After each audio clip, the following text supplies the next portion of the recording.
If you live in England, particularly if you religiously watch the Jeremy Kyle show like I did a few years ago, you may have heard of Mick Philpott. He once appeared on the show with the title reading Father to 15, Wife and Girlfriend Pregnant Again.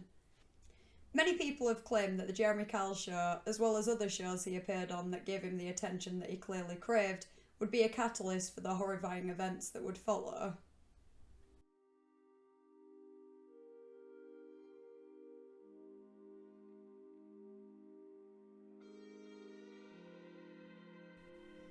Mick Philpott, with his 18 kids, a wife and a girlfriend, had it all. Who wouldn't envy him? Or at least that's what he thought. He appeared on TV a few times, on the Jeremy Kyle show This Morning and a documentary with Anne Widdecombe. Many news articles were written criticising his lifestyle. He refused to work and raked in tens of thousands of pounds a year in child benefits and working tax credits, all of which were given to his wife, Mairead, and girlfriend Lisa, who worked as cleaners.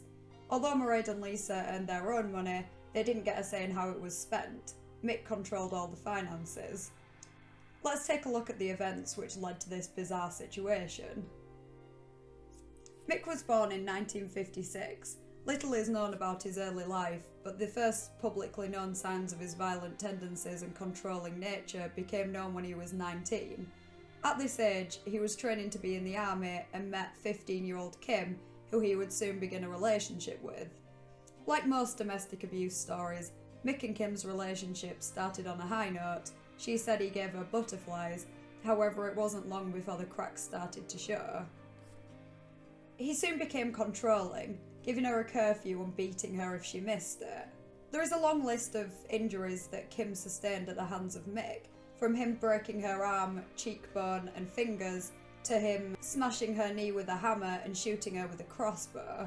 After 2 years of unimaginable abuse, Kim finally found the strength to leave. However, Mick wasn't done with her yet. He broke into her house, stabbing her 27 times, also stabbing her mother 11 times when she tried to intervene. He was sentenced to 7.5 years in prison for attempted murder, with a concurrent sentence of 5 years for GBH.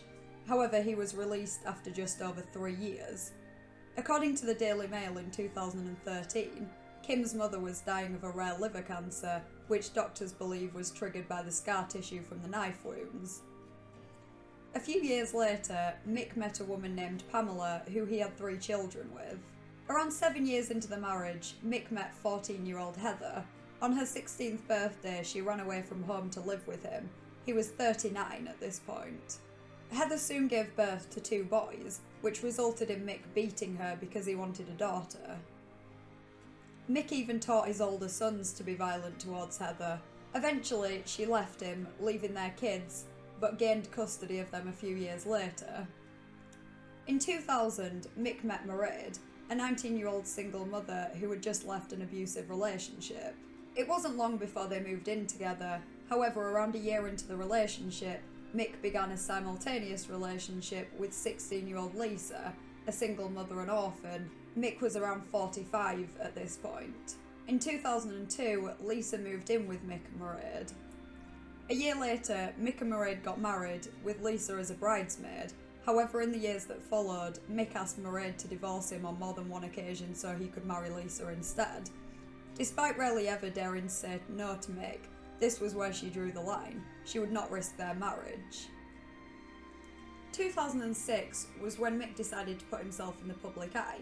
He thought doing so would pressure the council into giving him a bigger home for himself, Mairead and Lisa, and the 8 kids they had living with them. 4 of whom were with Lisa, 3 with Mairead, and the other child was Lisa's from her previous relationship. After spending a week with Mick to film a documentary with the aim of finding Mick a job, Anne Widdecombe said that he did not care about anyone, used the word bitch to refer to his wife and girlfriend and women in general. She noticed that none of his children sought attention from him. I'm not sure if that whole documentary is online, but there is another documentary which features a lot of clips from that on YouTube. I'll link it in the description below. It is definitely worth a watch to kind of get the general idea of Mick's demeanour and the living situation. As with Mick's previous relationships, he abused both partners. In 2011, he was cautioned by police for slapping Mairead and dragging her out by her hair. Eventually, like every other woman or young girl that had had the misfortune of meeting Mick, Lisa left him and took their 4 children as well as her son from a previous relationship. Rows escalated between Mick and Lisa. She even tried to get a restraining order against him, but he vowed that he would gain custody of their children.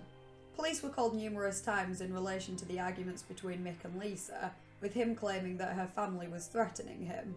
One day, Mick was driving his friends to a darts match when he received a call that he claimed was from Mairead. When he came off the phone, he claimed that someone had threatened to firebomb his house. Was this a genuine warning or him planning ahead? The 11th of May 2012 was the date set for the court hearing where Mick would fight for custody of his children with Lisa. However, it would never go ahead. In the early hours of that morning, a fire occurred in Mick's home. While Mick and Mairead managed to escape unscathed, not all of the family were so lucky. Tragically, 5 of his children were pronounced dead at the scene: Jade, John, Jack, Jesse and Jaden. Their brother, Dwayne, died 2 days later in hospital. A 38-year-old man and a 28-year-old woman were arrested in connection with the fire. However, after questioning, both were released without charge. Mick and Mairead appeared in a press conference, however never once pleaded with the public for information. Police noted they were acting a bit strange. Their story also didn't quite add up. They said they'd been woken up by the smoke alarm in the early hours of the morning. However, when they discovered the fire in the hallway, they had made no attempt to put it out, despite having fire extinguishers in the house. Neighbours had tried to save the children when they noticed the fire, all while Mick was just stood outside talking on the phone. Mick had also refused to go to the hospital with his son Dwayne because he had to attend the court hearing. Police later ended up secretly recording Mick and Mairead when they were in a police van, who was caught asking Mairead if they were sticking to the story and also said he didn't mean to do it. Traces of petrol additives were found on the couple's clothes, as well as on the clothes of their friend Paul Mosley, who they had claimed had had sex with Mairead that night, then left. The 3 were charged with the manslaughter of the 6 children on the 2nd of April 2013. The prosecution theorised that Mick had intentionally started the fire, not only to frame Lisa, but to make himself look like the hero when he pulled the kids out of the burning building. But of course this would never happen. Mick was sentenced to life imprisonment. Mairead and Paul were each sentenced to 17 years. A few months later, Mairead appealed the length of her sentence, claiming that she was under the control of her husband. The appeal was dismissed. While it's arguably unlikely that Mairead would have planned that herself or gone along with it had it not been for Mick's influence, she still allowed that to happen, and she's still partially responsible for the deaths of those 6 kids. She could have stopped it. According to Mick's son Mikey, Mairead was far from innocent herself. She had started sexually abusing him when he was 14. Mikey believes that his dad is innocent and that he was framed. I just really don't know what to say about this case, to be honest. I don't think Mick genuinely cared about his kids. I just think he saw them as tickets to get more money and benefits and a bigger house. And the fact that he himself didn't seem to make much effort to save them seems to show this. Psychologist Glenn Wilson described Philpott as clinically a psychopath and exhibitionist with antisocial personality disorder. It was the most stupid plan in the world that was bound to go wrong, but I don't think he actually intended to kill the kids, but I just don't think he cared when it did go wrong. He clearly revelled in the attention he got from being in the papers and on TV. Even after what had happened, it was said that he enjoyed the attention from the press conferences. There'll never be true justice for those 6 kids or their 11 brothers and sisters. The only thing that will ever come close is if Mick Philpott is never released from prison. There'd be no getting over something like this, but I just hope Mick Philpott's remaining children have managed to at least somewhat move on in some sense, and I hope they're doing okay today. So this was a really sad case, there's no denying that. I do want to cover kind of a mix of some really serious cases and some more light-hearted ones, so if you have any suggestions for any more light-hearted ones, please feel free to recommend those to me.